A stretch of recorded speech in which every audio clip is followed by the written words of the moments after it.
It's Do Time with Pastor Steph.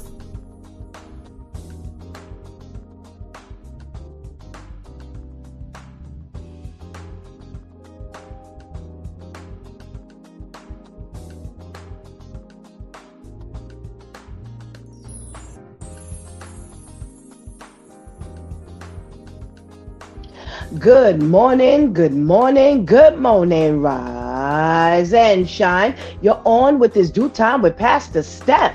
How are you this morning? That's what I like to hear. That's what I like to hear. For this is the day the Lord has made. Let us rejoice and be glad in it. So, where were you yesterday? Yesterday we were shaking the Monday morning blues with the Due Time crew, and we talked about the things that he'll do, that he's doing, that indicate that he would be a terrible husband. And we got into some conversation.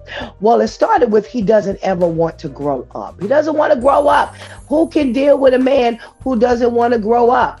Because as we stay married, we're going to grow. We should be growing. And if we can't grow together, then there is a problem.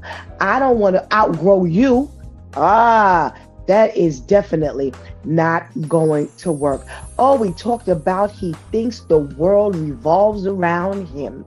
Well, if that's the case, he's going to make a terrible husband, because marriage is give and take. Marriage is about compromise. Marriage is about loving you and you loving me. If it's all about me, then guess what? Then there will never be any peace, any happiness. We really can't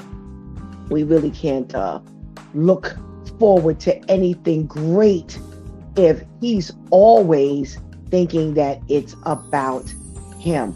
And here's one that really, I knew this one would spark some conversation. He's overly flirtatious with other women.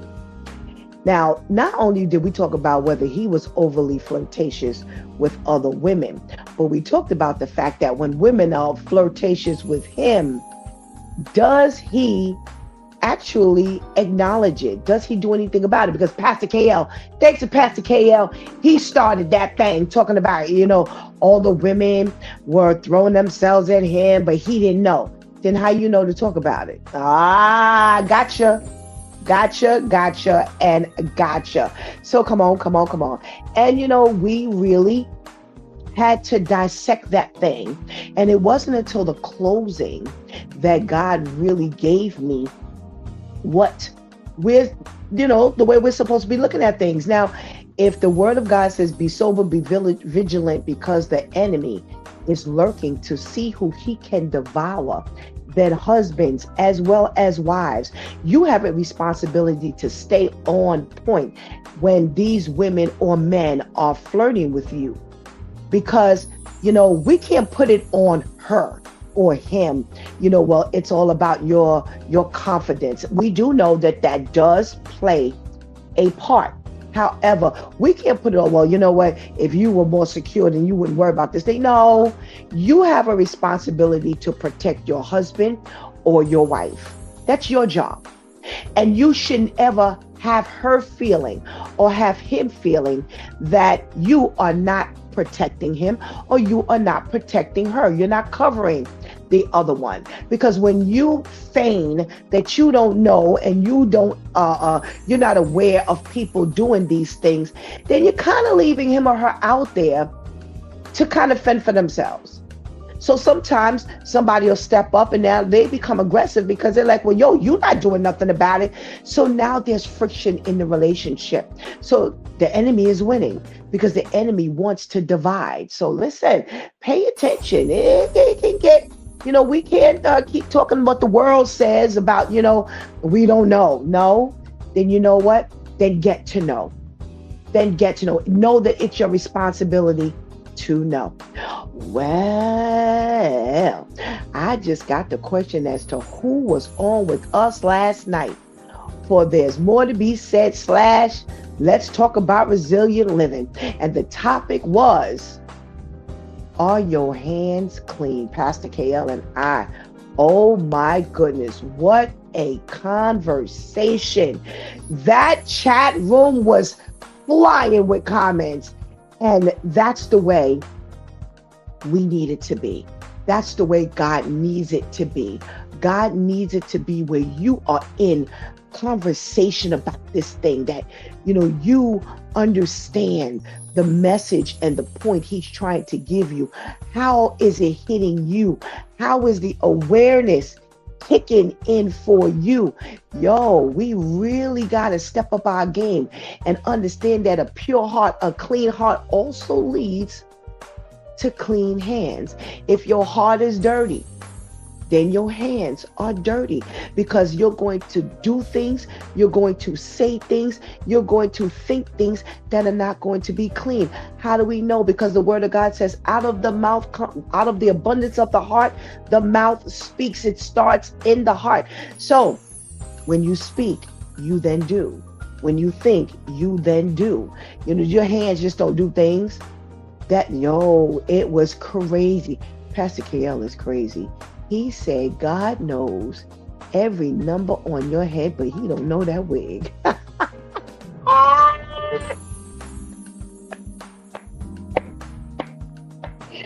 Yo, if you were not on, you missed it. I advise you to go back and watch.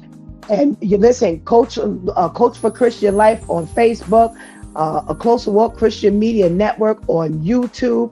I don't know where how you're getting this, but trust me when I tell you, the replay, you are going to truly enjoy. If you cannot watch, but you can listen, make sure you check us out on our podcast. Yeah, we got a podcast too that is soaring in numbers across the world. And I checked yesterday, and we are number 1 in Cambodia. So Cambodia is just smashing the United States over and over and over again. I think our top 4 was Cambodia, United States, Tanzania, and Australia. Those were our top 4 countries. So listen, you could sit here in the United States where we're residing and miss out while the world is picking up on the word of God. Okay? Because it is straight no joke. So check us out on Spreaker.com, iHeartRadio, Spotify, Audible.com. What do we do? Amazon Video Podcast.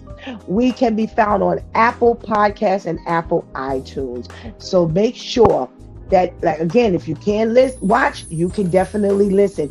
Catch up on the replay, because baby, somebody told me last night that they were going to go back and watch and take notes. So if you didn't hear it the first time, you missed out. All right. So come on. Listen, the comments in the chat room is already going off. And I bet you they're talking about last night, because I can't see that far. I haven't started looking at it yet. But trust me when I tell you, it was on and popping last night. So come on. Let's start this. Let's talk about it. Tuesday Church Folk Day. And we're not going to have our Pastor Brenda and Pastor Vinny with us today. They are out vacationing with the family. So we wish them well. We wish them a safe and happy time. So we may have a guest, we may not. But come on. Go ahead and get that healthy breakfast. Go ahead and tell somebody, anybody, everybody that It's Due Time with Pastor Steph is on.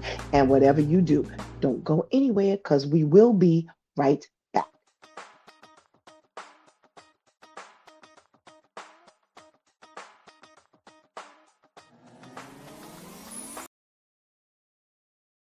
Hurt is a common hurt right now. And the reason that people get church hurt, and I've been church hurt before as well, is because the church is the one place that you think that people won't hurt you. So you put your guards down a little bit, but then you forget that people are just people. Church hurt really isn't church hurt. Church hurt is people hurt. But you can't allow hurt to dictate what God's word says to you. Just because you're hurt, you can't stop coming to church, stop obeying the word of God, stop giving, stop serving. Then you'll have no anointing and no serious breakthrough in your life. You're going to have to go to the place, and I'm going to tell you, this is where I am right now, where I actually say, God, send me the people that will hurt me. I don't mean like literally, God, send me the people that will hurt me. What I'm saying is, God, I'm okay with loving people and doing what you said as long as you're with me. If they hurt me, it's okay. You'll help me get healed from the hurt to accomplish your purposes. I wish there were more people like that. God, I don't care if it's in my life, whatever you want to bring in my life, as long as you're in it with me, I know I can handle it, and I'll know I'll be more like Jesus after it goes away. That's a crazy perspective, but it's true. Because if I didn't have that perspective, I wouldn't be able to love you and you and you, because I'd be trying to protect myself from hurt. And there are so many people, they're just trying to protect themselves from hurt. And what does that mean? That you got guard up and you can't even really be loved. So you have not opened yourself up by faith enough to actually allow people close enough for you to be hurt. So with all love, there's risk. And people don't want to take the risk because they think they're protecting themselves, but I'd rather God protect them. Church hurt is a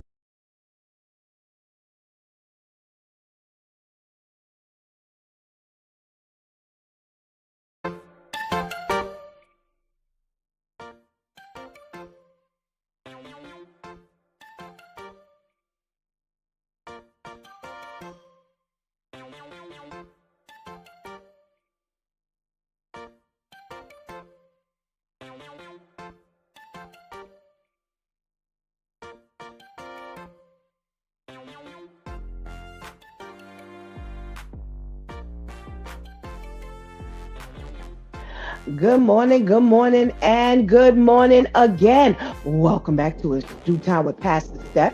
And it's Let's Talk About It Tuesday Church Folk Day. Yo, shout out to that brother who broke the church hurt thing down. It is not church hurt, it's people hurt. And that's exactly why I always say, stop with this. Oh, the church hurt is the worst thing in the world. It's just a person or a set of people, a group of people that have helped hurt you. And yo, who in this world is not living through some level of hurt that someone else inflicted upon us? Well, we manage it, ain't we? Oh, yo, he just gave me some new things to add on because I'm gonna be honest. I don't have a lot of tolerance for the church hurt. I'm sympathetic and I'm empathetic. But I'm going to tell you something. They putting too much on it. As y'all say in the street, Shantice will probably talk about me in a minute. But yeah, you're just putting too much on it. Just putting too much on it because you managed to work your way through everything. Everything else in this world. I keep saying it hurt you on the job. You back to that job.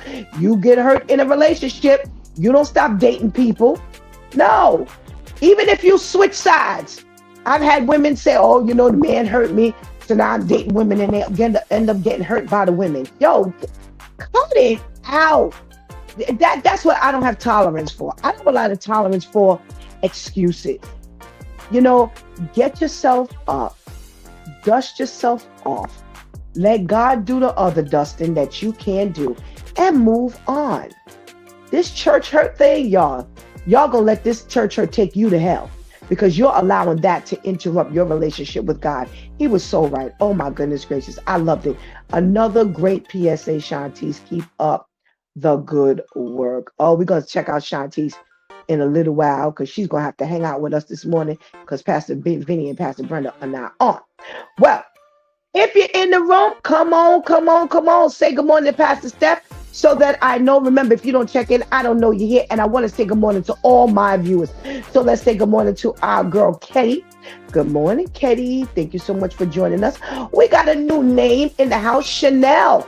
Good morning. Thank you so much for hanging out with us this morning and checking in. We got a check in from our boy, Serge. What's up, Serge? Thank you.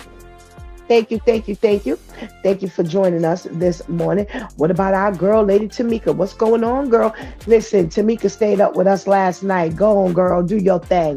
Thank you so much for hanging out with us. We got a shout out from Anika who says, "Wick shots early in the AM." Yo, that thing just killed me. I couldn't laugh as much as I wanted to. Thank you, Cambodia, yes. Tanzania, yes. And Australia, yes. Yes. It's an amazing thing to sit up in your living room and God has got you in somebody else's living room or your basement or your rooftop or wherever this Due Time crew is coming from. And yet these people are seeing us and bearing witness to God's message from another country. So God is amazing. Yes, I'm with you, Anika. Oh, goodness gracious. Great PSA. Loved last night's show. All right. Thank you, Ketty. Thank you. Anika's giving a clap to the PSA. I am Colton. Good morning. God bless you. Thank you so much for joining us. We got to check in from Miss Herlima. Good morning, Miss Herlima. Thank you. Happy New Day to you. All right. Okay. We're going to skip over Wigs Kids because I'm not trying to answer that kind of question this morning. Right now, I'm in the midst of giving God's word. I ain't taking the trivia this morning. I love you. Thank you. Hang out and pay attention to the word of God. You go find those females in the Bible for me and you come back and you let me know. All right. Thank you so much. We got to say good morning to the girl that holds it down. Good morning. And good morning to Shantice. Thank you so much. You know, I'm going to say this. To you. You know, the other night, we were talking yesterday. We were saying that Pastor KL and I were talking the other night. And I said, you know what's bad? People go and they look at one verse or a couple of verses, and then they start pouncing on those verses. Pastor KL said it one time when we were together, you know, on the air, and they run with it, but they eliminate all of the other verses that are in the Bible. And the Lord said, I am no respecter of persons. I'm just going to stop right there because there's some other ones that I can. If men were doing what they were supposed to do and taking the lead, then maybe God wouldn't have to raise up his women. Now, I'm not saying that wasn't his intent from the beginning, because that's the same argument you could make when it says, well, you know, the Jews were given God first and then the Gentiles were added because the Jews didn't do it. No, God had plans for all his people, but he started with the Jews and then added the Gentiles. So we don't know if God had that plan already, if he said, you know what, I'm going to move these people up into the spot. Either way, I know the calling on my life. I'm not defending myself to anybody. Y'all can stay over there and y'all can battle this thing. You know, I am really blessed to say that God has called me to use me as his servant. Now, where he takes me, where he wants me to be, I just got finished telling you, I'm sitting up in my home and God has got me ministering to people in Cambodia. But here's the thing. God has us ministering to people in countries where women don't even have a voice. They can't even speak. They're subservient to the men.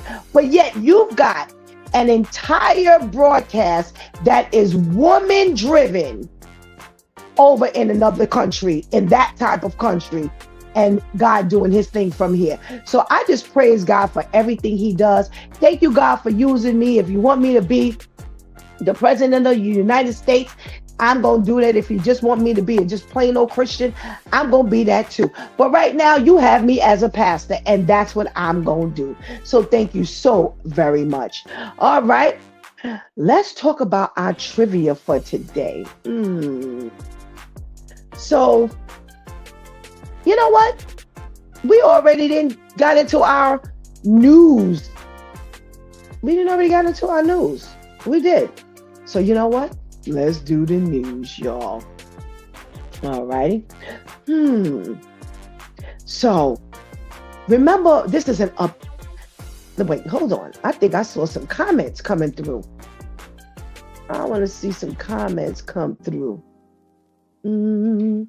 All right. I don't want to mess up our. Oh, I am Colton. God bless you.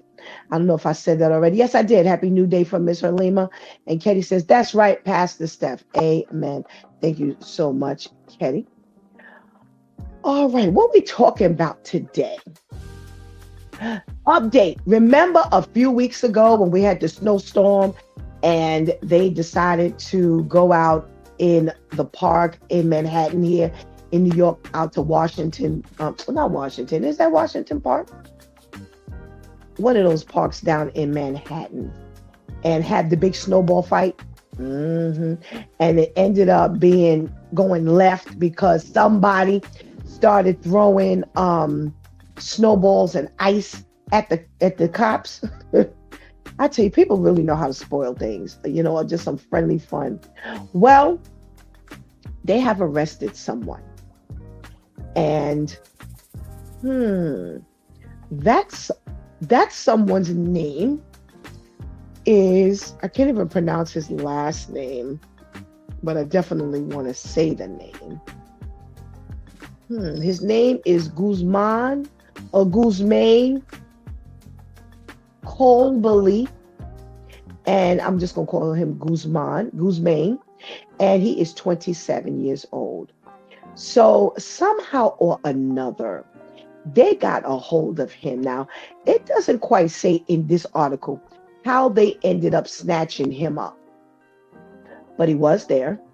And they said that they had a picture of him with a whole chunk of ice in his hand. So I guess that's how they ended up snatching him up. So they ended up doing the research and coming and landing on him. Now, here's the problem. He's had other little skirts with the law before. Now, there's a young lady on TikTok who's really been following this story, and she goes by the name of Stella Mags on social media, and she's saying that the NYPD blatantly lied in order to frame this Guzman. Now, Guzman has a channel, a YouTube channel where he always does like pranks and stuff like that. So because of the pranks, I think he ended up with this little skirt with the law at one point. And what they did was they arrested Guzman, and her claim is that they arrested him in order to send a message to Mayor Mamdani. Now, how the story goes is they are upset. The NYPD is upset with Mayor Mamdani because they felt that whatever happened to them on that day, he brushed it off. So he made a statement such as, well, there were a bunch of kids playing in Washington. I think it was Washington Park. And now, I don't want to press any charges, because it was just innocent play. And Washington Square Park. Yes, I'm correct. And they're mad because they're like, well, what do you mean it's innocent? What do you mean you don't want to press charges when some of us got hurt?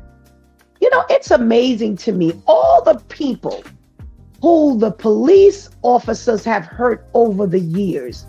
As soon as one of them gets a little pluck, then all of a sudden the earth must stop. Movement has to stop. Yo, listen, the man said it was a bunch of kids playing. There were some adults in the melee as well. But he said, you know what? It was just too much going on. Maybe next time they'll stop it. They won't have this big, huge snowball fight, snow play, in Washington Square Park, because it got out of hand and he doesn't want anyone to get hurt. But as far as he was concerned regarding this one, he was kind of scrapping it. And in order for them to show him that they are not playing, they grabbed this, what's his name? Guzman, and they're going to arrest him. And like I said, because he had the skirts with the little law, now they're really going to say that, well, this is more likely for him to do this because he's had problems before. And they're saying that no, they didn't really have problems with him. His pranks caused problems. So I don't know, y'all. We're gonna follow this story because, these police officers, they're just so babyfied. Yeah, I know that probably made that word up, but they're so babyfied. They're so infantile. Yo, grow up and stop whining over everything.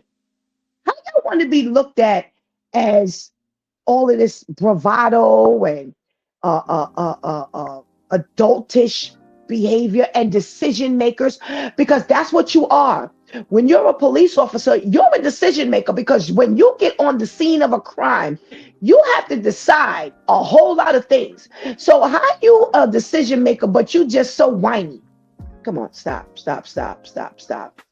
All right, we got another story. And this one here is just really, really bad. This here.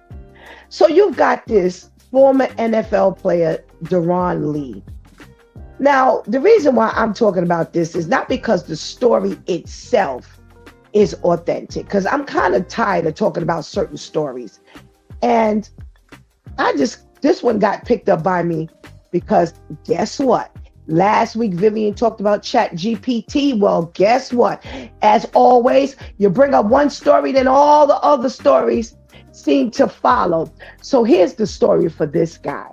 So this former NFL player, Deron Lee, is being charged with his girlfriend's murder.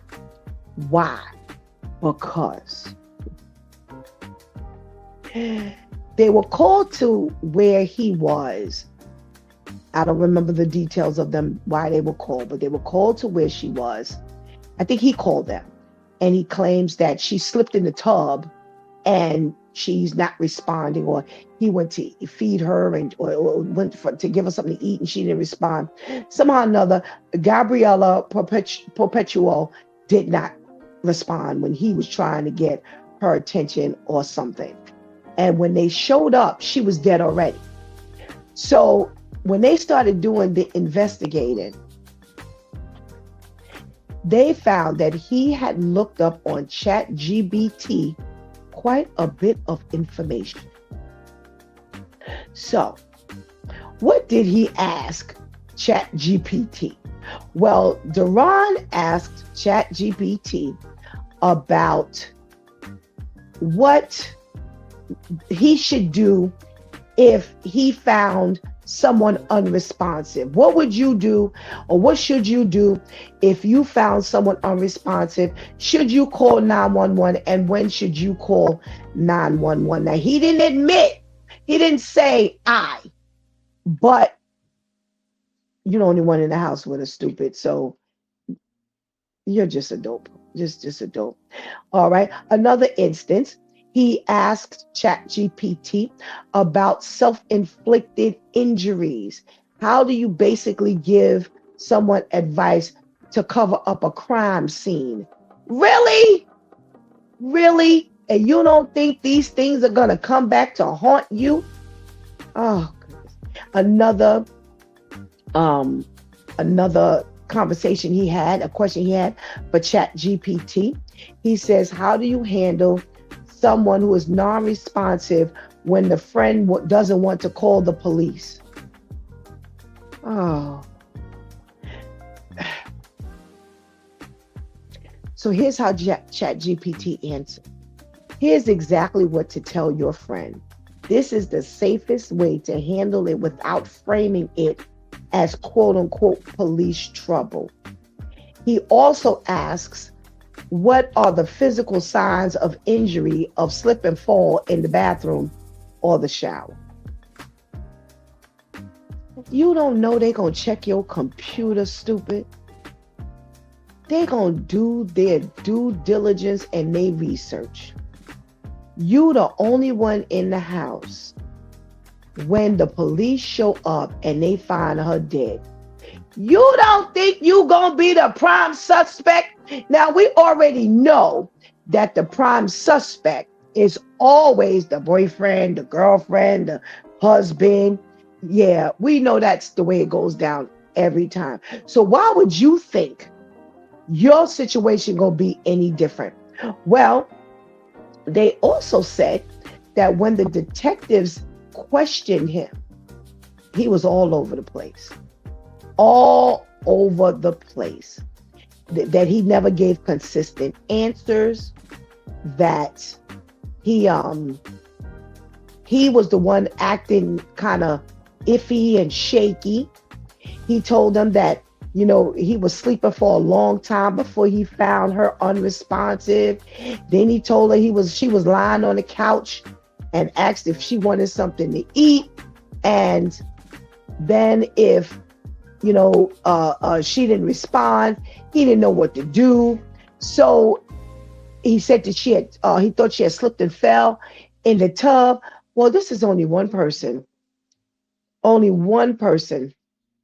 How in the world all these things gonna be possible? So here's the problem. They said that he claimed that she had fell in the shower at one point, but they said that her extensive amounts of blood in different areas of that residence were inconsistent with his statements. They said the crime scene detectives also identified blood that had been attempted to be cleaned in multiple areas of the house. And they found cleaning supplies near those areas, but no visible blood. How somebody who fell in the tub got blood all over the place?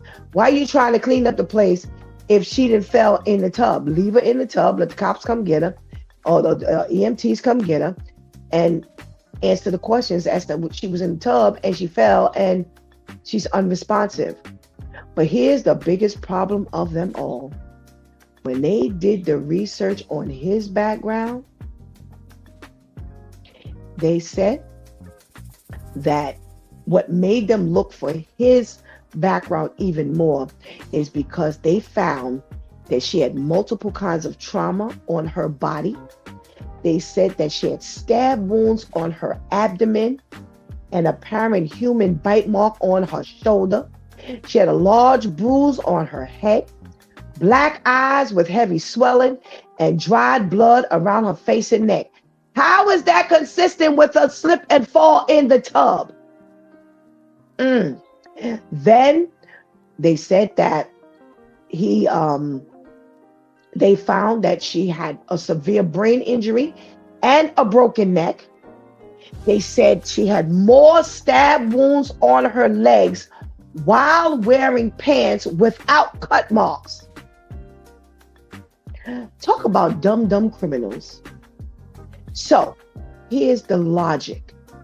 If she had cuts and stab wounds on her legs, but she had on pants when they got there, and those pants didn't have cut wounds in them, it meant that you stabbed her in the legs and then put her pants on. You didn't think they were going to undress her for the autopsy, you dope? I tell you. Well, they ended up doing some research after this on who he was outside of this former NFL football player. And they said that they found that he's on probation in Florida for aggravated assault with a deadly weapon in one county. He has probation in a battery case in another county. And also he's on probation in Ohio for attempted battery. Does it look like this is an innocent person at the end of the day? Oh my goodness, y'all. How do we get ourselves in this mess? So then I have to ask, she didn't do no research, huh? I don't know. All right. So we're going to send prayers up to the family of a Detroit mom who is facing serious problems because her 11-year-old fatally shoots his sibling. So they have Tanya Sharice Anise Johnson, who's facing some serious charges, like I said. She was doing DoorDash with her kids. And she had about 4 kids in the car, and they were young. They were like 4 and 6 and 11. And I think the youngest one is on the bottom of that. The youngest on the bottom of that. I think the last one is on the bottom of that. That's what I want to say. Well, she went to drop one of the deliveries for DoorDash, and while she was in the home or walking to the home, the son got a hold of the gun. Yeah, I was right. Ranging from 2 to 11, these kids in the car. And as a matter of fact, there were 5 children in the car, alone in the car when she went to drop off this food, delivering the DoorDash. The 11-year-old son finds the gun, and that quickly, he fatally shoots his 6-year-old sister in the head. They said that the EMT arrived, but she was pronounced dead at the hospital. Now, they're trying to get, the other children settled because, needless to say, mom is going straight to jail, directly to jail. Do not pass go, do not collect $200. So here's my question. You in the car, 5 of y'all are in the back, right? How long does it take for you to walk from the car to the door and back? And by the time you get back, your child is shot. How long did that take to happen? Oh, Lord. Why is there a gun in your car with your 5 kids where it's accessible to him? So I'm trying to figure out, well, where was the gun in the car? Where was the gun in the car, Mom? I don't get it. I don't get it. Somebody help me with this. Where was the gun in the car? All right. So we got these kids always in the melee. We have, one of our own who constantly talk about the kids and these trains. And did y'all see the bus in the Bronx who was in front of the building with no wheels on it? So they're trying to figure out whether it's AI or whether it's real. I don't know. But they have a set of kids. They said anywhere from 10 to 15 kids that are responsible for moving a J train. And here's the thing. When I continue to read, they said that this has been going on for a minute, but we didn't hear nothing about this. They say that there's a lot of melee going on these trains. So you got in December, some thief stole a control stick from an R train that was parked in Brooklyn. They said that they saw that there were some joyriders a month earlier who had put the train in reverse. They say that a 15-year-old was arrested in the Bronx after showing up to school with a backpack full of MTA gear and credentials, including multiple transit walkie-talkies, train keys, and other tools. And they say they think he was a part of a teenage crew that gained notoriety in January for breaking into some R trains and then moving the train at 30 miles per hour in a part of Brooklyn, section of Brooklyn. My question is, where these things coming from? Is there somebody who's working for you who gave that kid access? How does that kid have access to MTA gear and credentials, including multiple transit walkie-talkies, train keys, and other tools? How do you even get that close to MTA gear? How does that even work? I don't even know. I don't even know how that even works. How you would even be exposed to something like that. Tamika, it's funny because I thought about the glove compartment. Because I'm like, all right, there were 5 kids, right? So she probably put the oldest one in the front to ride with her. Seatbelt the other ones in the back and had that gun in the glove compartment. And that's how he got to it so quickly. I'm in agreement with you. Oh, Serge said in regards to the kid with the all the walkie-talkies and the keys and the tools that the kid stole it. But then what, isn't it under lock and key, Serge? Why I'm not saying you the one that, left it out, but I'm just saying, how could somebody steal something? Walkie-talkies, tools, and other things. This stuff is not locked up somewhere. I don't get it. I don't get it.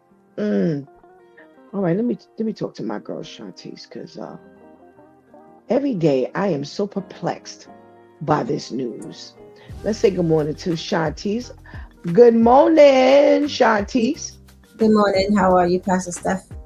I am well, thank you. I am well. How are you? I'm fine, thank you. All righty. Well, mm, I want to talk about some of these things we got going on here in the news. So, I don't know if I want to talk about that one. Let's go to, oh, I'm going to say that one till last, because I feel like that particular story is going to be the one like we had a couple weeks ago with the pastor going to the, Oh, okay. yeah. Let's talk about the kids in the car and the 11-year-old who got a hold of the what do you call that? The gun, and shoots his sister. I think it was in the middle console. Oh, wow! I feel like we're playing a game of who done it. I don't think people are even. I think people are too lazy to even lean over to put it in the glove compartment. It's like right in the middle console. Was silly enough to either let her son see her put it there, or because it's the middle console. Because kids don't go in glove compartments. They'll go in that middle console because there might be money. There might be candy. There might be, little knickknacks like that the kids want or need. But parents don't typically put items in the glove compartment that a kid may, want to look for. Back in the day, like when I was a kid, yeah, that was a thing because middle consoles weren't a thing when I was a kid. But nowadays, my question was also, if you're doing DoorDash, if you feel like your life is on the line while doing DoorDash, so you need a gun in a car, why are your kids with you? Oh, boy. If I feel like I need protection while I'm doing DoorDash, then why? I wouldn't do DoorDash with my kids in the car anyway. That's that constant stopping, getting in and out the vehicle. Yeah. Like, why would I want to keep getting in and out the car with even an 11-year-old? Even if it was just me and my 11-year-old. Forget even if younger ones weren't in there. My niece is 11. I'm not driving anywhere and getting out the car and leaving her. I don't care where I am. I can't even see me doing that in front of my house. On the block that I grew up on. I'm gonna run in the house real quick. You stay here. What? No. So even with that just shows such a high level of negligence that she's probably accustomed to doing anyway with 5 kids. And you got this 11-year-old growing up so quick, you figure, you old enough to watch after the other ones while I go run and do this real quick. And now he done shot the baby in the head. That is crazy. Oh my gosh. Yeah. So you knew that gun was there. You had enough time to get that gun, play with it. I can't even imagine what the other babies sat there. Like, what? Yeah, they're talking about, trying to get the kids settled so they can get them some trauma counseling. Because, thank God the baby that's 2, won't know anything pretty much, but definitely the other children will. Let's see what Pastor KL has to say about this thing here with the gun in the car. Good morning. Good morning, ladies. How you doing? Okay, thanks. How are you? I'm leaning on Jesus this morning. I'm so tired.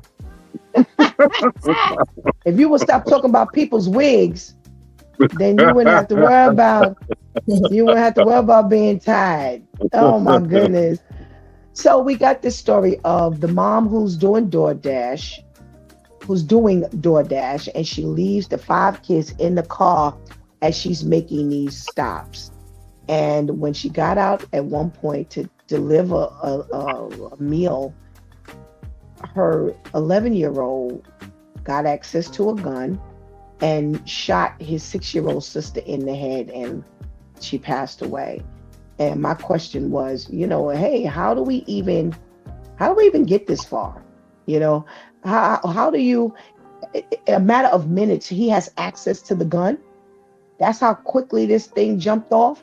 I don't know. Now, Tamika says that the gun was probably in the glove compartment. And I said, that's one of the things I thought about. Shantice is adding the console. I feel like we're trying to do like a whodunit, like figure out the little details of the murder mystery. What's your thought? Is he still there? Yes. I'm there. Oh, okay. I have a couple of thoughts. One thought is, why you take your 5 kids to work with you? Right. That's the first thought. Absolutely. You know what I mean? Even if a child is 11, listen, let's just be honest. In our days, 11 years old, we stayed home by ourselves. Mm-hmm. So we didn't have to trip that with mama and dad at 11 years old. You didn't answer the phone and you didn't open the door. Those are the 2 rules. You know what I mean? So they could have been home with the 11-year-old. Second, I'm thinking that the gun had to be very, very accessible. It might have even been on the floor, or you know what I mean?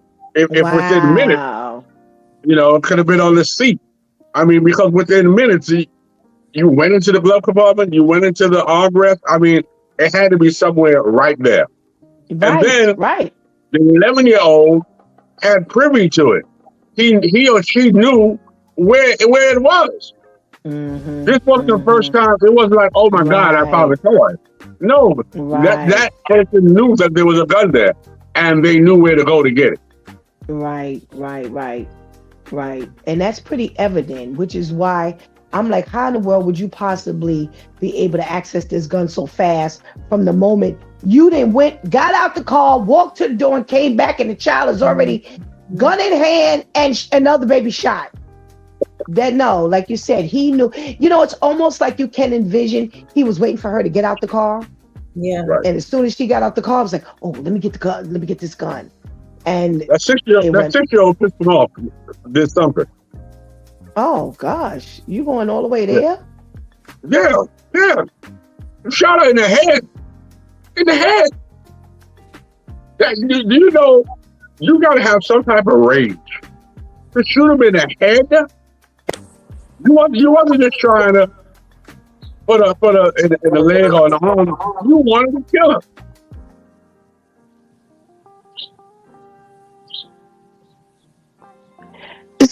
So let me look at this here.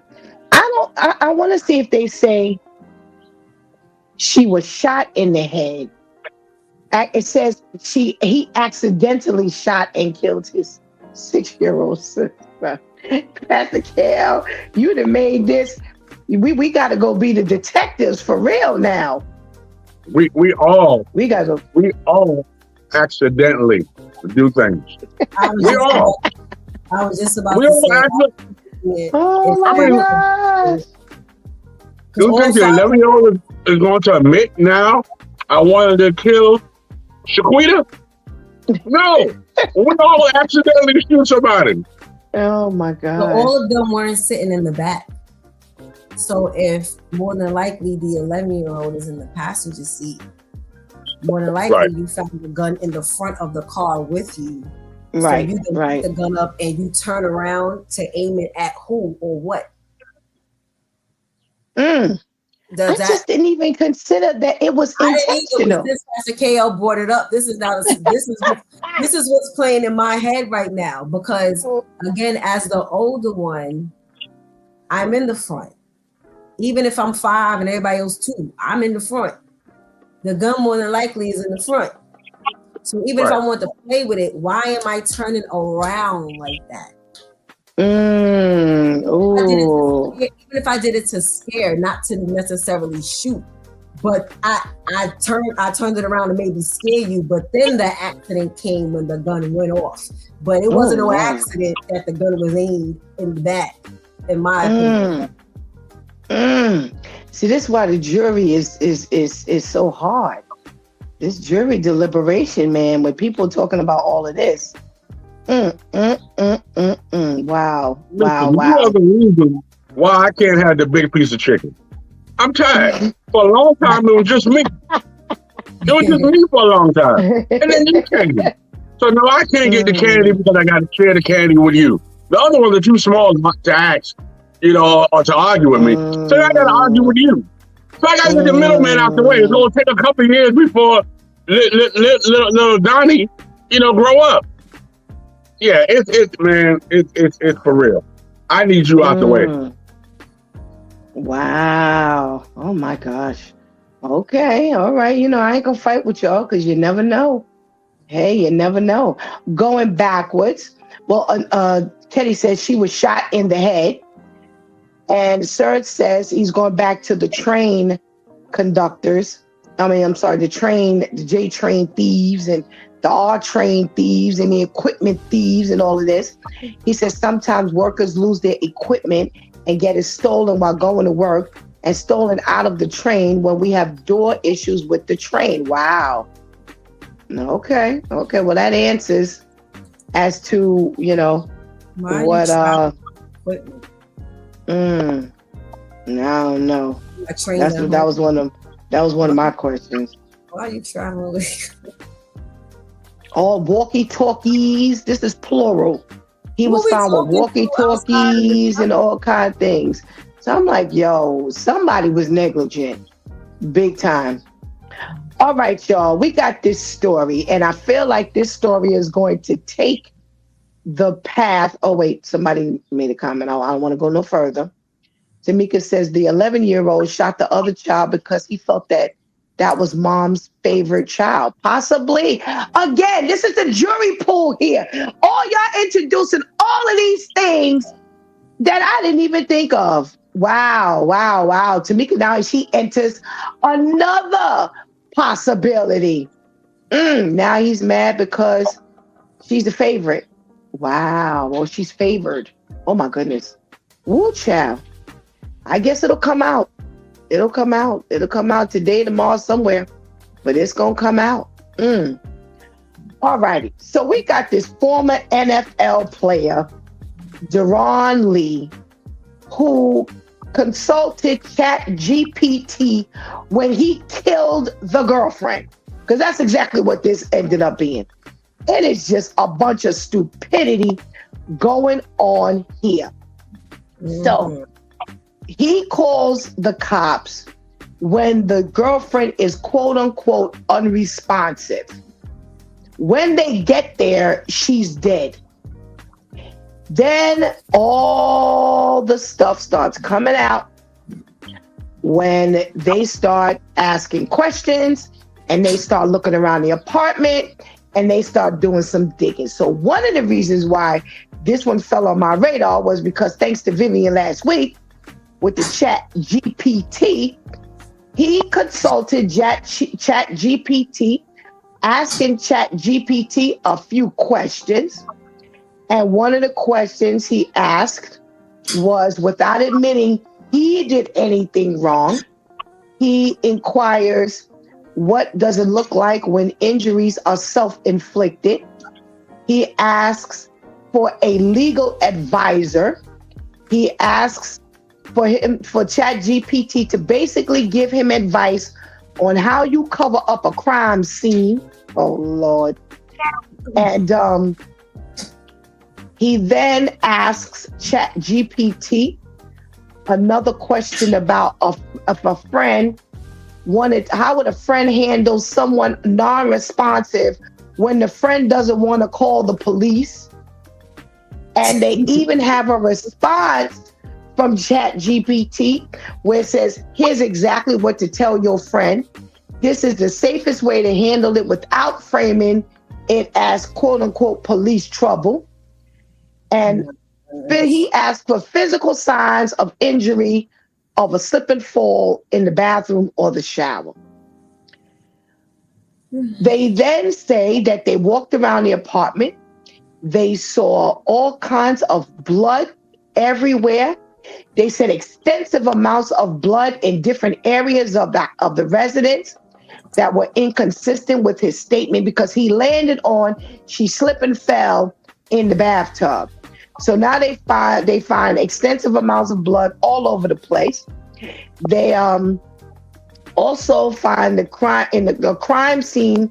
Detectives find blood that had been attempted to be cleaned in multiple areas of the house. They found cleaning supplies near those areas, but no visible blood. So you didn't even have enough sense to move the evidence. They said in body camera footage that they said that he claimed he was sleeping for a long time before he found her unresponsive. He said he saw her lying on the couch and asked if she wanted anything to eat. And when she didn't respond, he then called 911. They said that he claimed that those two things happened. The thing with the food and she was sleeping on the couch, or she fell in the bathtub. But they found that she had stab wounds to her abdomen, an apparent human bite mark on her shoulder, a large bruise on her head, black eyes with heavy swelling and dried blood on her face and neck. They said that they found that she had a severe brain injury and a broken neck. She had more stab wounds on her legs, despite the fact that the pants she had on did not have stab wounds in the pants. There had no cut marks in the pants. So when they saw all of this and they decided to look up his history, they found several things. So I'm going to come back to that because this here, wow. Okay. So Serge is back to the train thing. He's answering. We travel with our equipment because we go to different locations to work in the beginning of our time at the MTA or promotion. We don't have set locations until we're able to pick a set location. Okay, so that explains why they travel with their stuff, Shantice. Mm-hmm. Thank you, Serge, for helping us understand that. All right. Oh, my goodness. What we talking about here, y'all? Shantice, you got first dibs on this one. Who doesn't know? The people who are locked up know that these phones keep track of everything. These devices keep track of everything. So you didn't bother to watch First 48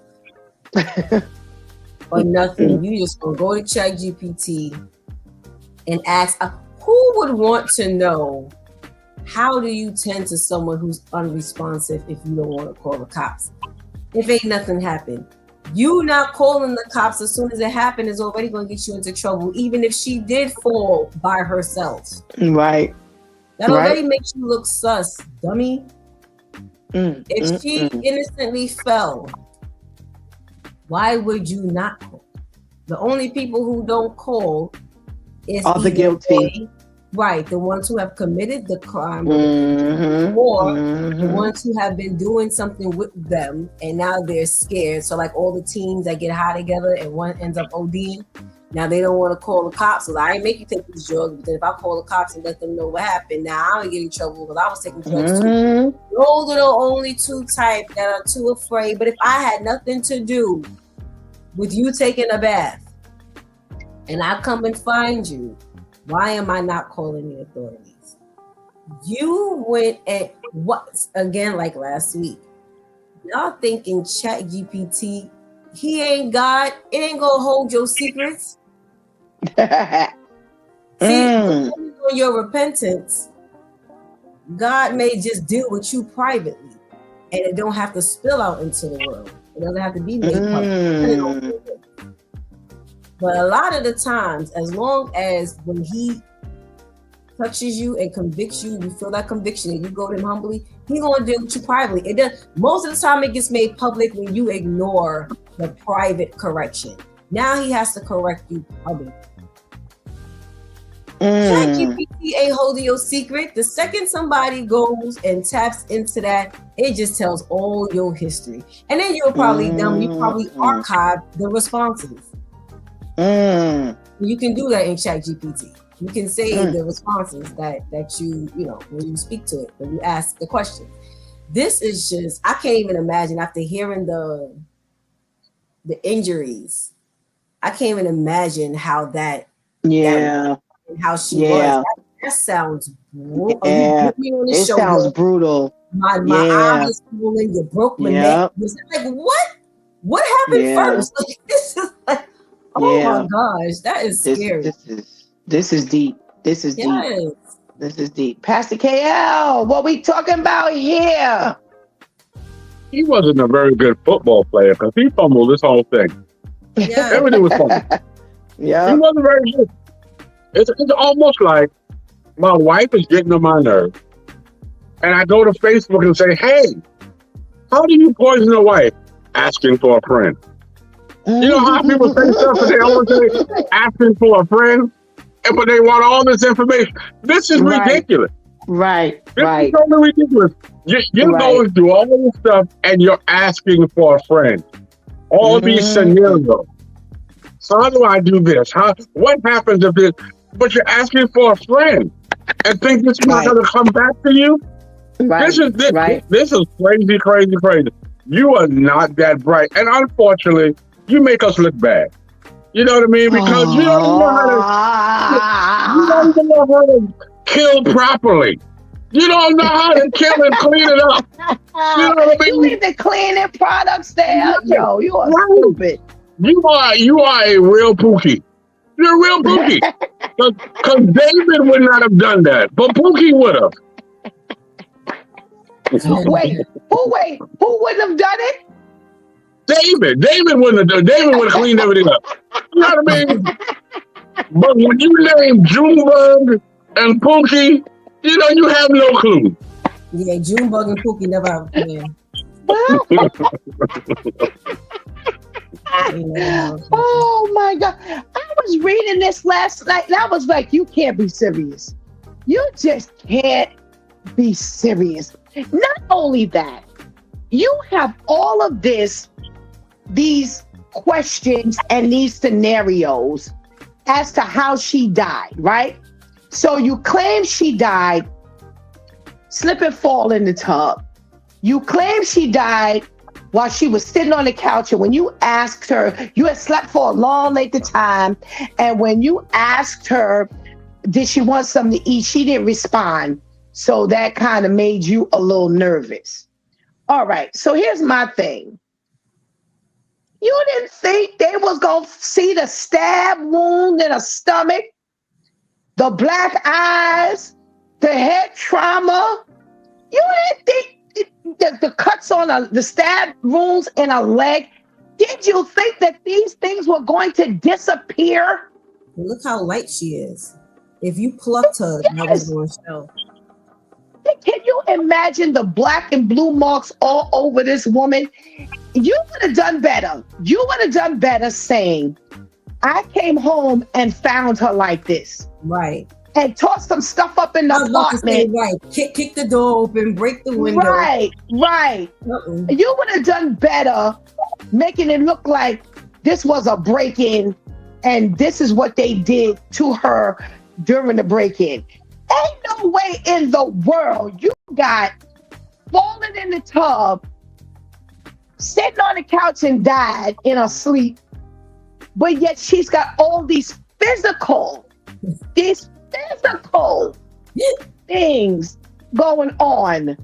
That's the part that really got to me. When I read that she had multiple kinds of trauma to her body, stab wound to her abdomen, human bite mark on her shoulder, large bruise on her head, black eyes with heavy swelling, and dried blood on her face and neck. All did the shower stab her? No, they had hard water. She fell asleep. She fell asleep and died on the couch. Then got up, took a bath, and then slipped and fell in the shower, and got all the lacerations and everything on her leg. That was a mean. What do they put? Like the shower mats? Yeah. That's a shower mat that you done fell on. that cut your body up like that, made you break your neck, gave you blue eyes on both eyes. You know, that, yeah, no plan at all. Yeah, that there. And then they found where you had cleaned up blood. They found all the evidence with the cleanup products there. Yo, you know what? This was somebody who went from grammar school to the football field. Yep. You're one of them stupid jocks. Because if you couldn't work your way out of this one, the first thing came to my mind was, listen, I'm pretending somebody else did this. I'm pretending somebody else did this. Because I don't want anybody to think that I did this. I don't know, y'all. This here. And I thought the same thing, Pastor K. I was like, yo, really? You got to look like this? Dang! You could, but see, you ain't gonna be the group that run over the man and they gonna let you walk off. That ain't happening. That's not happening with you. That is not happening with you. And you're going down for the lie. It's because the lie was stupid. Yes. You're gonna be able to replace the detectives with ChatGPT soon. ChatGPT is gonna be able to, because they consulting ChatGPT for everything. They're not going to be detectives. Yep. Kenny said she killed herself. That was the kicker. All right, Shantice, you kind of brought up no, was it KL? One of you brought up. Who brought up gotta keep your secrets? Who brought up Shantice? You know, God will keep your secrets for you. Oh. You know, that conversation came up one day that, you know, sometimes God will allow, and Pastor Kel has said this here on a couple of occasions, how God he won't do certain things because there'll be more damage than good if he exposed certain things. Now I'm gonna start, you introduced this, Shantice, but I'm gonna give this to Pastor KL to kind of continue. Let's push this conversation because this is an important point that we need to pull out today. Well, like I always say, a lot of times we think we're getting away with certain things that we know is not of God. And the crazy part about it is that we're in positions, biblical positions, preachers, evangelists, stuff like that. But, I often say that God will not expose you because of the people who are following you. And though he has already lost you, think about how many more people he will lose once people find out who you really are. So sometimes God will keep you in order to be able to save the other folks. But you ain't making it to heaven. You ain't getting in, but I'll use you in your dumbness, you know what I mean, for the rest of my people. So Shantice, you weren't necessarily talking about leaders. What would you like to add to this? Because there's a story that I had that kind of segues into this point. The importance of understanding that confession. I was just reading something this morning. I didn't get a chance to finish reading. It was speaking on like when you slip, yes, that means you've sinned, but it's not your lifestyle. You've fallen today. And in order to get back up, you have to go to God, confess, repent. And it doesn't mean you'll never slip again. It doesn't mean you'll never sin again, but it's not a continued lifestyle. Right, such a lifestyle. Right.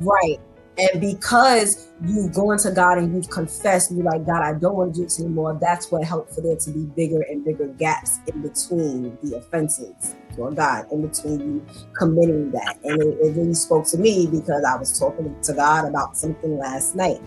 And You know, a lot of times we fight and battle with ourselves. The more we learn about that with God, because you learn to let God convict you, also at the same time learn to give yourself grace in Jesus. And you got to learn to have that balance. But if you don't, when God makes you feel like, when he brings it to your awareness that you did something wrong, and instead of you falling into that feeling and going to God and confessing, I don't care if you got a boo-boo, your nose is drooling, whatever, when you go to him and you ask him for his strength and his help, and you are really apologetic and you really put your best foot forward to go in the opposite direction of that sin, he can correct you in that private time. And no one else has to know about that. But the more, and it has a lot to do with what you two pastors kept bringing up last night as well. When you don't allow God to correct you in that private time, a lot of times you then pull a lot of people into your sin, and it gets made public anyway. Right. So basically, God isn't making it public, but now you keep, because your sin is so much more repetitive, and you're not gonna keep sinning by yourself.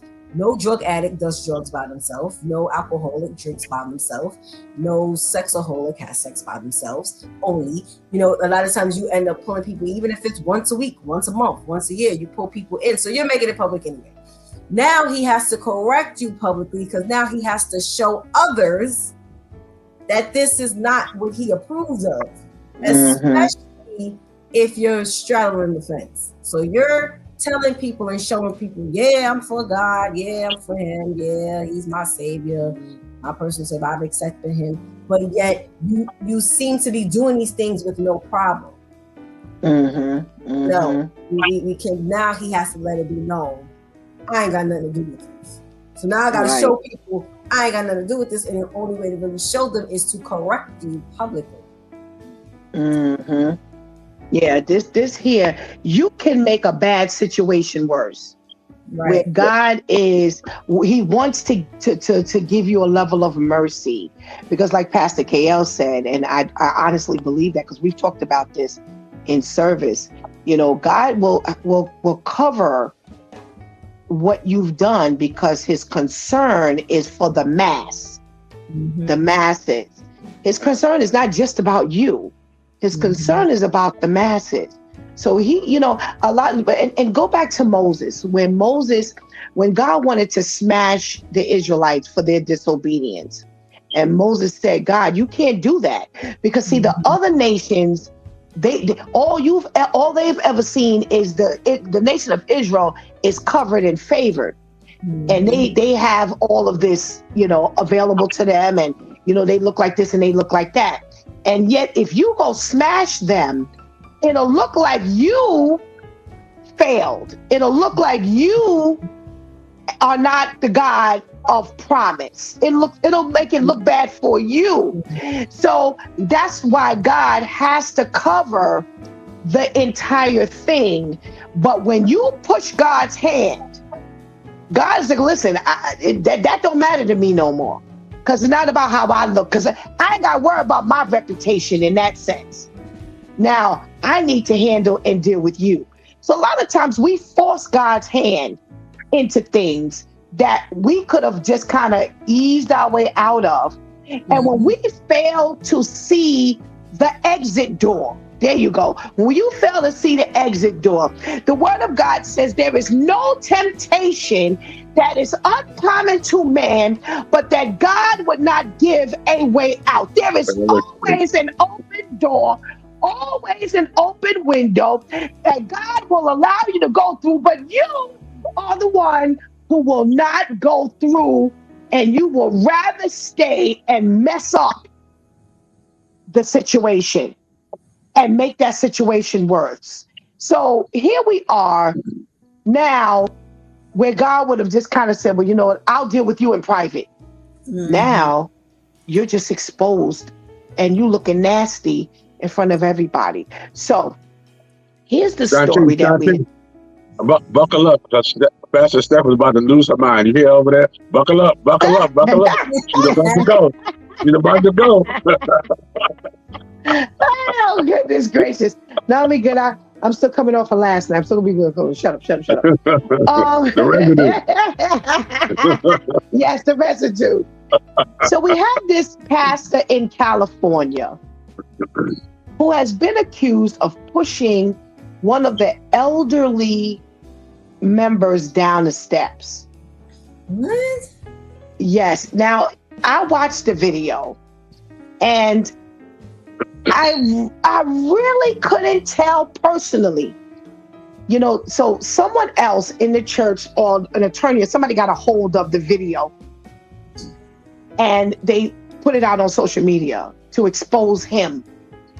And I can't tell, for me, that it was just an outright shove, because the allegation is he shoved, and you see her fall.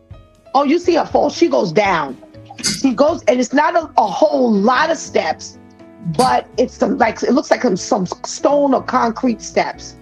And she goes down and she lands like she's laid out on the bottom of the stairs. Now, the problem is he's claiming he did not do it.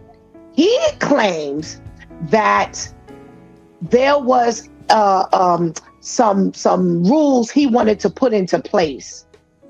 And when the powers that be in the church, these heavy hitters in the church, did not agree, they went back and forth. And after a while, they decided to scar his name and make these allegations, but he didn't do it.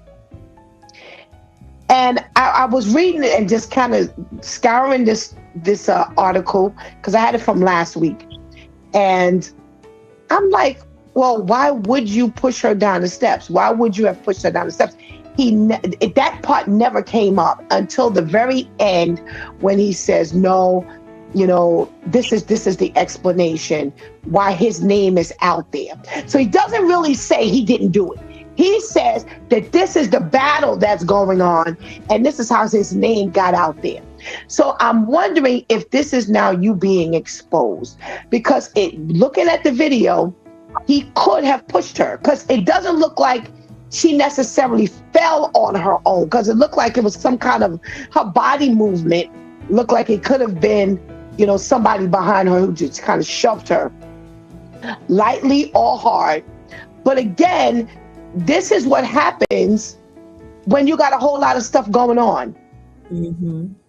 This is what happens when there's a whole lot of melee going on in the church with the pastor and these board members or these people who put a whole lot of money in the church, and now they're not agreeing with what you're doing. And now you claim now somebody put your name out there.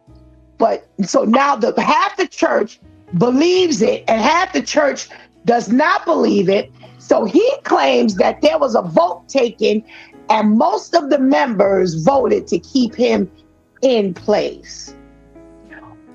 Is there a danger point here, in your opinion, Pastor KL, for this church, for this congregation? Well, first of all, I always say, you know, if God called you to a place or to a position, how can people vote you in and out? How can man vote you in and out? Okay. God is the one who's given the calling, not man. Not man. And then God gives you a sheep. And if you're the sheep, you can't tell me what to do. Right. Because everything that I get is from God. Now, especially if you have the family churches, and Susie want to lead prayer and worship and can't sing, and if you tell Susie she can't do it, then the family's in an uproar. So now the family's gonna say, well, this is what's happening, that's what's happening. So I mean, you get yourself in a tight position. You know, again, there's a lot of sectors who's able to vote you in and out. I can't be a part of that, because as soon as I preach on your sin, then I'm in trouble. Then you know, he's talking about me. Yeah, I'm talking about you. No, I'm sorry, God's talking about you. Right. You know, you mad because God is exposing your sin. Now, he didn't call you by your name, but he called you by your sin. Now, what you gonna do about that? Wow. You talk about me? You talking about me? Nah, nah, nah, nah, nah. Come Nah, on, nah, Shanti. nah, nah, Come on, nah. Shanti. Off Nah. the No, it's ring, very true. I like that. He didn't call you by name, but he called you by your sin. And that to me is always the key when people talk about, I felt like you were talking about me up there. And I'm like, I was. If it's you, Right, if it's right, you, if the right. shoe fits, wear it. Why am it's almost like when people say, and I'm going to say it, when people say, all black people are just niggas. I ain't offended. I don't know about y'all, but I'm not offended. Why? Because I might be black, but I ain't a nigga. You kind of privy to the word person. I don't take it personally. Right. Because I understand that there are black people who act like niggas. I understand that there are white people who act like niggas. I understand that there are Hispanic people who act like niggas. So, that person who's making the statement is the ignorant one. I'm not going back and forth with you. I'm not defending anything. So why is it that when the Lord speaks to you from the pulpit, you all twisted? I'm sorry, if you need to say ouch, then you need to say ouch. What do you want? What do you want from me? That's between you and God at this point. Shantice, is there a danger in this whole situation now? You've got half the church that's voted him in, half the church that's voted him out. And now you don't really know whether he really pushed the woman or not. Or you got half the church that says, okay, he pushed her, but I understand. You got the other church. You got the She other part needed of to the be church. pushed. I'm like, yo, then you got the other part of the church that goes, no, that's unacceptable. This is a man of God. He's supposed to be our leader. Is this church in a danger zone right now? All right, I got a few things that come to mind. One, I just watched the video. He pushed that lady. Okay. I just watched it. He pushed that lady. It looked like there was some type of conversation or back and forth already. She was trying to get back in the church and trying to close the door, but she kept opening it, and he stepped out a little and pushed her. Okay, that's a different video. Okay. Yes, I was about to ask, well, was this planned? Because who took a video? But it looked like a camera. The camera, right. So, okay, so that stopped a few of the heart palpitations, because I was like, well, who planned this for someone to know to cue the camera? Where is her family?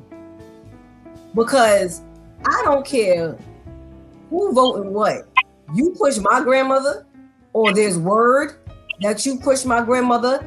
We gotta worry about whether you in or out, because the church, there's no more church. That's it. Oh church my!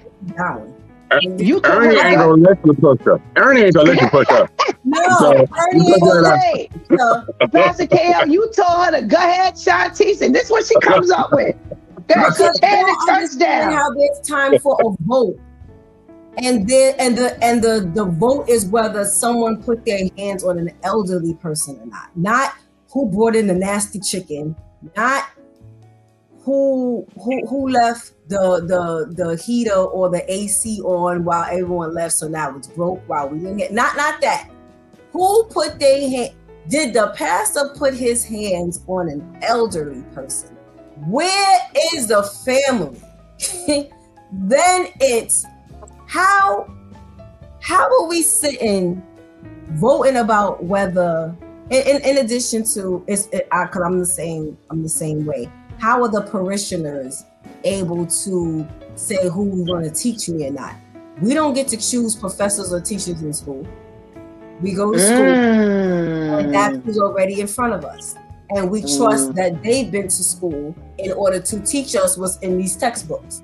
We don't vote Professor Jones in or out. We don't. So that's always been dumb to me. And again, I'm trying to envision myself sitting on this board, and it's all in favor for impeaching Pastor Jones for pushing Elder Ray down the stairs. Raise your hand. Like what? Are we not dealing with the foundation of the because my thing is, if we're dealing with the actual incident, it wouldn't have to be a vote as to whether he stays or not. Right. Because that's a crime. It's a crime. I cannot sit here and you're not about to stand up at this pulpit in front of me, sir, and there may be a high chance that you pushed anyone, let alone an elderly woman down the steps. Anybody, a toddler, someone with one leg, anybody. And you're standing in front of me to say what? Other than confessing. What are you going to stand up and say in front of me? What benediction are you giving? What verse are you pointing me to? Or you're reading to me? And in the back of my mind, they're voting as to whether you actually push this woman or not. I think because there's so much put into voting, no one is actually paying attention to the fact that there's a problem here. Because it's just we get to dictate who's here and who's not. That's where the focus is. That's where the excitement is. I get to vote. I get to have a say as to whether who's here or not, when you shouldn't have a say in the first place. This is just crazy. Especially, so no one watched this video? They did. They did. That's what I was saying to you. It ended up being, I know I saw him push her butt. I understand. Because there weren't in the article that I read, there weren't a whole lot of people who didn't say, or who did say, like I said. I could from what I was looking at. Now the video that you described, that's not the video I saw. You describing a whole lot more activity. All I saw was a man, the pastor standing in the doorway with his robe on, and she went flying down the steps. I didn't see this back and forth with the doorknob and all this kind of stuff. So the people have admitted that they saw it, but now the church is divided. Some people say, I vote to keep him, and some people say, no, he's got to go because that offense is abominable. It's unacceptable. He's got to go. So that's why I said, this has put the church in a level of turmoil. And I'm with Pastor KL. You are not going to tell me that where in the Bible is it written that all of this stuff goes on? This is the way of the world. This is how churches have now put these bylaws and things in place to say that, we hire you. How many times have we heard some deacon or board member say, well, you know what, we hired you. You're just a hired person here. We've heard that often in movies and TV shows. We've heard that, and maybe in real life. And that's their concept, that we put you in place. We hire you, we pay your salary. And, if it weren't for us, you wouldn't be here. So therefore, when we're ready for you to go, you're going to have to go. Yep. And that is not biblical. You don't have the authority to do this thing here. So right when you are already approached, well, you know what, Pastor KL, we're looking for a new pastor, and here's how this is going to go, because this stuff is not brought to you at the last minute. This is introduced to you from the inception. Upon in the inception of it, all of this stuff is put out there, and they are letting we're going to pay your salary, and we're going to let you, this is how much say you have, and this is how much say you don't have, and blah, blah, blah, blah, blah. And this is why you have this division. And I agree with you 100%. If he pushed her down the steps, this is a crime. Period. He pushed her down the steps and stood there and watched her land. That's the part I had a problem with. Because the video that I saw, like I said, you couldn't tell whether he really pushed her or not, but she went, and as she's laying at the foot of the steps, he never moved. That's why it gives inference. He did. He stood at the top of the steps. Yes. So that gives inference that he did push her, because if she fell, maybe because she lost her balance, or maybe because you two were going back and forth with the door and it was not your intent, you running down the steps. You wouldn't run down the steps for anybody, much less an older person. You're like, oh my gosh, so you fell on the steps, you going down the steps, you're going to try to help them up. Now I might take a minute to get down the steps, but I'm gonna go down the steps. I'm gonna help you up. Listen, what y'all don't look at too. So the half of the people voted to keep her because they knew Gertrude. And they knew Gertrude was a pain in the neck. They knew Gertrude was a pain. And they've been waiting for somebody to push her down the steps. That's what I was thinking, Pastor Kale. I was like, so whose child was she in there recommending? And they said, I'm tired of her always checking my child in here during service and all that. And now it's just like, oh, well, I wasn't too fond of her no way. So I ain't telling her to push her. But, if this is her way out, then this is her way out. Because she ain't going to want to stay here. Yeah, That's why I said to you, half the church is probably saying, yeah, I know, but I understand. I wouldn't have been the one to push her, but I understand. And that's why the church is divided. Because there's nowhere in the world, and it's bad, because that's the way it looks. It really has that appearance, which is why I said that, made that statement. It has that appearance. Because who knows anyone to push an elderly person and you're not just annoyed, mad, offended for the person. You know what I'm saying? That you're like, no. You would, if your landlord pushed, your an elderly person down the steps. You know what I'm saying? If the professor pushed an elderly person down the steps, if a stranger pushed an elderly person down the steps, you're in an uproar. But for you to actually see the video, see him push her down the steps, don't go to her aid when she gets to the bottom of the steps, and then you gonna vote that he stays? That says a lot. That's why I ask, is the church in a level of turmoil now? Because there's something wrong here. Terrible. There's something wrong. There's something wrong here. Pastor KL, how do you move forward? If you were in this church, how do you move forward? How should we move forward, in your opinion? As pastor or parishioner? Parishioner. Yeah, it depends on which side you're on. I mean, because I'm talking about you. Well, me, I'd have to leave the church. Mm-hmm. Me personally, because that's not someone. If he intentionally pushed someone down, that's not someone I want to sit under.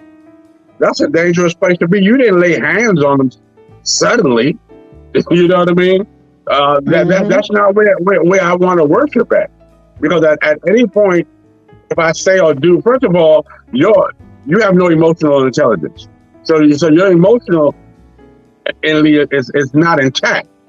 So at any time, if, something raises up in you, you got to forget that you got the robe on.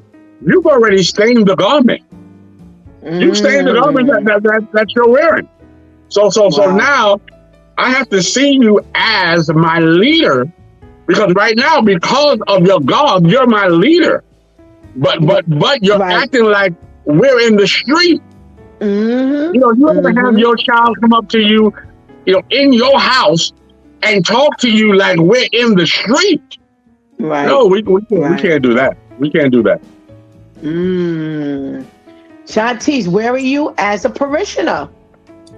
I was going to say the exact same thing. I'm not there. Because what you just showed me is anybody can get it. And before now, they got to determine what my fate is after I done put hands on you, because you done pushed my grandmother or my mother down and just looked at her at the bottom of the steps like she was some stray dog. I need to exit stage left after I tell everybody else who's staying how sick in the head they are. And I'm out. Because I definitely would. You think I'm getting up there to do praise and worship or something, and I'm making my PSA and I'm out the door. Because that is just disgusting. It is nothing less than disgusting for you to sit in there while this is a debate. Because you're not going to sit in there to really try to make a difference.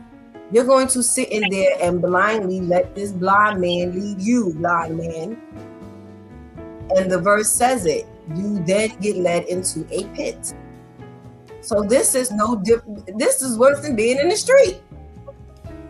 Because you ain't going and sitting up under anybody in the street who done did this. Right. Who you even heard did this. Even if you heard it, you had to see the footage. There was no surveillance. There was it wasn't nothing in the shade room, no nothing. Just the fact of you hearing this, like, oh, they push old people. And I'm always with my grandma.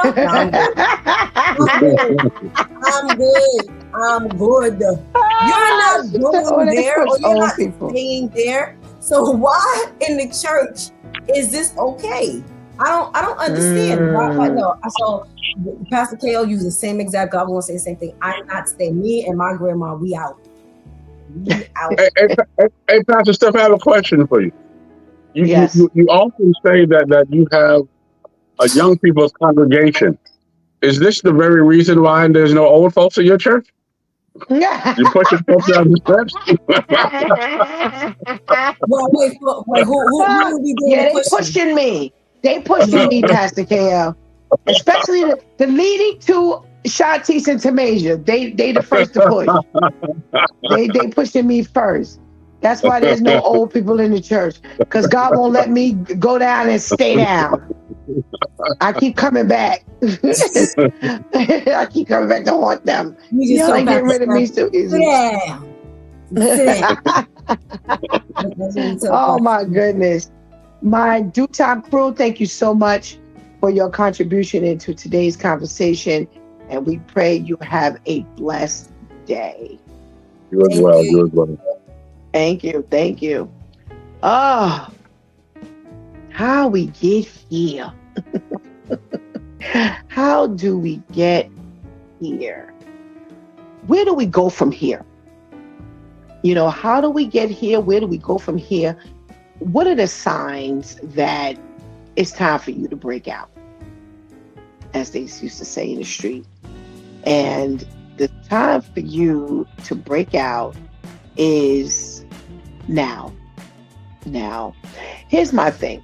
Like I said, for me, the visual of him actually pushing her, that I couldn't really tell whether it was actually a shove. I saw her tumble down the stairs. But the problem came for me when she was at the foot of, remember I told you she just was sprawled out at the foot of the steps, and he just stood at the top of the steps. So that gives inference that you had something to do with her falling, because why wouldn't you go to her rescue? Like Shanti said, even a stray dog would have gotten, your attention. And you really need to check yourself. So as a parishioner of that particular body, I have to leave, because my question is, if you did not push her, why wouldn't you go to her aid? How could you speak into my spiritual life when you are not helping to take care of my physical life? My physical life, you're looking right at. My physical life, you can see. I'm an elderly woman. Anything could have happened when I went down those concrete steps, because they were concrete steps. So you actually standing here looking at me, is that how you're handling my spiritual life? Are you just looking at me and you got raised eyebrows and you're not helping me, or, showing me that you care? You stand on the platform of, I wanted to implement some rules and some changes because there were things that I saw that I didn't like. And, once I started mentioning those things, then, the church started warring up against me, especially the people, who are higher up, who, really have something to say. And, because they couldn't, do anything with me, now they put my name out there and now they're scarring my name. But that was you standing at the top of them steps. So even if that piece is true, or if that piece is not true, you let her lay at the foot of the steps, which makes your intent, your heart, your spirit, your purpose questionable. And if I am under questionable leadership, then it's time for me to go. Plain and simple as that. I'm leaving this body of Christ. I'm not leaving God. And unfortunately, that's what's happening. We're not leaving the church. Go back to our PSA this morning. You're not, this is church hurt at its finest. At its finest. But church hurt is not God. That's the pastor who was negligent in aiding you after the fall, or guilty in pushing you down the steps. That has nothing to do with God. So here's the question that's pretty much common. Well, why would God allow those things? We are living in a fallen world with the enemy being the prince of this world. There's a whole lot of things that God is allowing to happen just to see why we need him. I'm just going to stay right there. I'm going to stay right there. He must leave certain things in place. It's not until it gets that bad that we run for cover. It's not until it gets that bad that we realize that something's wrong. It's almost like when you're sick. So when you woke up on Monday and you had a little cough, that was all right. Tuesday, you had a cough and a headache. You can live with that. Wednesday or Thursday, you now have the cough, the headache, and body ache. And that's okay because you can live with it. But on that Friday, when you wake up and you got the throat ache, the headache, the body ache, and you feel like you get ready to die, now it's time to go to the emergency room. That's where we are as people in this world.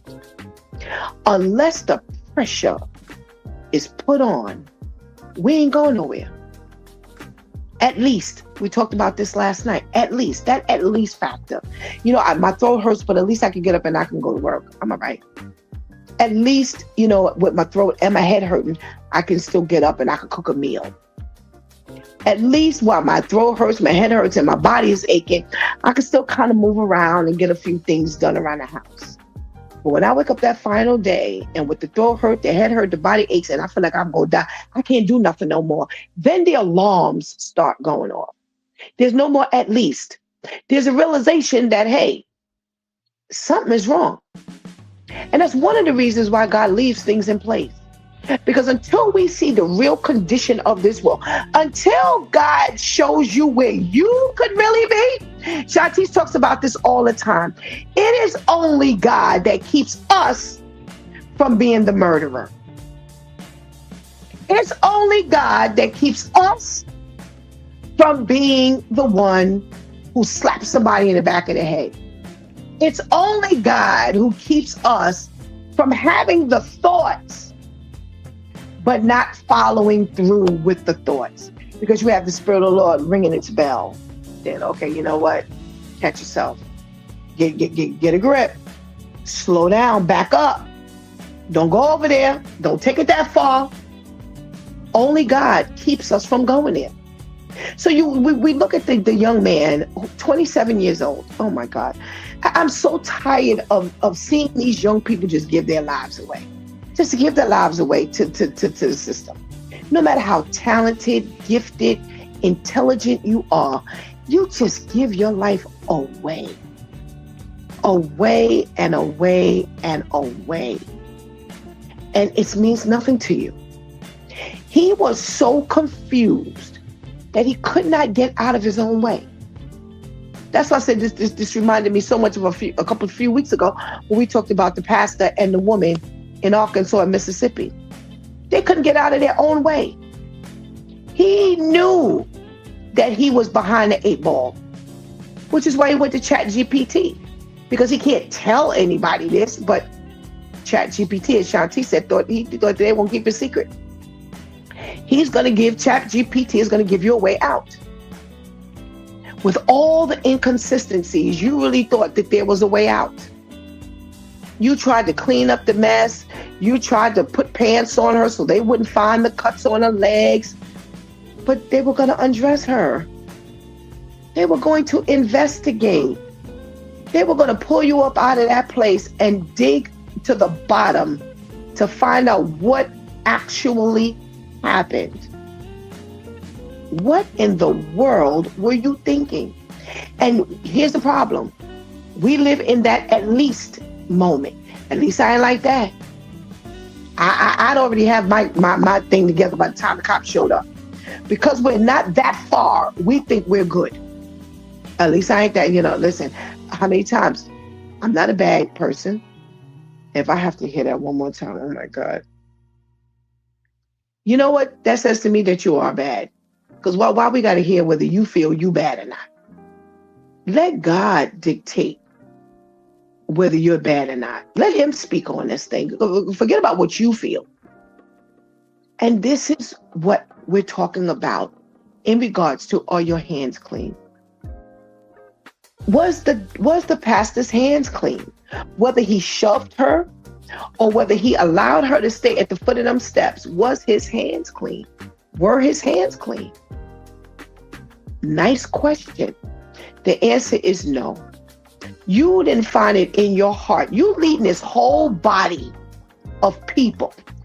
And even with Gertrude getting on your ever-loving nerve because she is the one who's always pushing and making things difficult and always got her mouth in something, whether it's her family or not, whether it's her, her field or not. Stay in your lane. She can't. Even when Gertrude is the one who is just straight out of control, is the blood? Are your hands clean? This woman could have died falling down those stairs. And you showed no concern as to whether she lived or died. It's time for you to go. And if you do not go, I must leave. See, I've gotten to the point in my life, and this is not just now, but this is quite some time ago, when God was that important to me, I can't sit under anything. I can't sit under anything. I understood that there's a charge for me to find myself with like-minded people. There is no contingency on that. I don't see in the Bible anywhere where it says, but if you can't find a place where you can stay home because I'm in your heart. I don't see that nowhere. I don't see that anywhere. I don't see if the church service does not go the way your old church services did, or the way you would prefer for the church services to go, you don't have to go. Stay home. With all the churches out here, if you are that intentional on being obedient to what God said, then you will find a church home. It might take you a minute, but as long as it's not for what Pastor KL said last night, this is why people church hop, because when they become exposed, now it's time to leave. We're not talking about those people, because you'll forever be migrating across the world. We're talking about those who truly want to find the Lord and understanding that there are just some bodies of Christ. There's just some churches there's just going to be a little too much there. It's understandable, but it can't be every church. It just can't be every church. And here's what I love. Here's what I loved last night when Pastor KL said, you're looking for a perfect church, but once you step into church, it's no longer perfect. Oh my goodness. Amen. We don't think about how dirty our hands are, but we're looking for everybody else's hands to be spotless. Spotless. They must be clean. You can't do this, you can't do that, you can't do this, you can't do that. If you this, you that, you can't do this, you can't do that. I mean, I'm not expecting this to be there. It's just like the guy said this morning, it's a church. I didn't expect that to come from the church. A church is nothing but a group of people who are just as lost as you are, trying to find God. And some people are just a little ahead of others. That's it. But we're all trying to find God. We should all be trying to make sure we find God in everything we do in our life until the day he closes our eyes. That journey and that searching will never stop. You know, the Beatitude says, blessed are they who hunger and thirst after righteousness, which means you constantly chasing that thing. You constantly going after that thing. You don't just accept God, now you're going to sit back and parlay. Oh, I didn't. They told me I had to accept Christ. I did. I'm going to make it in the kingdom. I'm saved. No. Blessed are they who hunger and thirst after righteousness for his name's sake. Let people see you chasing him. Let people see that you're not going to stop until you find that next level of him.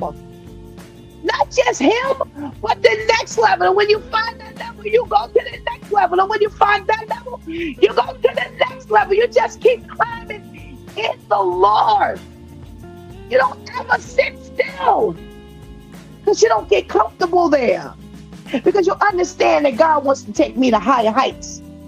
So I can't afford to sit back. And when I see things such as what we described today, I'm going to stay there. Now, I'm going to stay there in a church where half the church wants the pastor to leave and half the church wants the pastor to go. I've already assessed whether I want to be under a pastor like this or not. And no, I do not want to be under a pastor that will sit and watch his parishioner later for themselves. I'm sorry. Whether he pushed it or not, I'm sorry. If that's your heart, then your heart can't be for me. I want y'all teaching Pastor KL. Your heart ain't for me. God forbid that was me at the bottom of the steps. With the way I made these days, oh, baby, I'd be paying for that fall for a long time. So when I have to stay home because now, you know, I possibly need a hip replacement, or I'm so sore that I can't even budge and make it to the bathroom, that you never come and see about me. You never call and find out how I'm doing. You don't come and feed me. You don't come and read the Bible to me. You don't come and give me something to drink.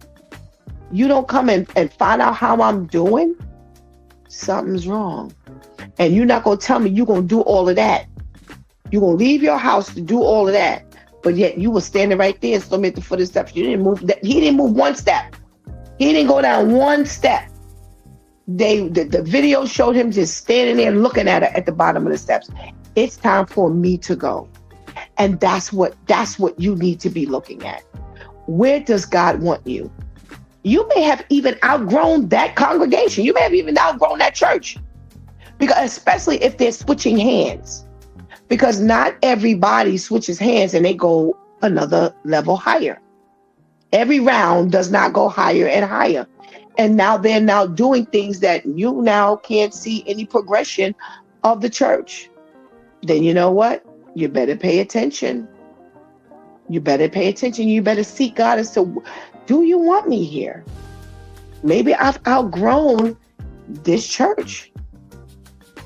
You know, you find some people who've been with church from the day they started to the day they die. I ain't mad at you. As long as they're giving you God. That's what you need to make sure of.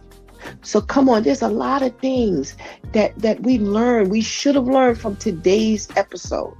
So many things that were said. Not just how to get away with murder. You've been watching It's Due Time with Pastor Steph. Join us Monday through Friday from 7 a.m. to 9 a.m. where we discuss matters of the heart, mind, and spirit. As you go through your day, be sure to set your mind on things that are above, not on things that are on the earth. They will only serve as a distraction. Remember, prayer changes things. It's Pastor Steph signing off, and I want to thank my Due Time crew for always coming through big time. Thank you for hanging out with us and helping us do what we do. Please do not miss this opportunity to give Christ your life right now. Please do not miss this opportunity to strengthen that relationship in the Lord right now, because later is not promised to any of us. Until tomorrow, God spares, where it's Wow Wednesday. Until then, I love you.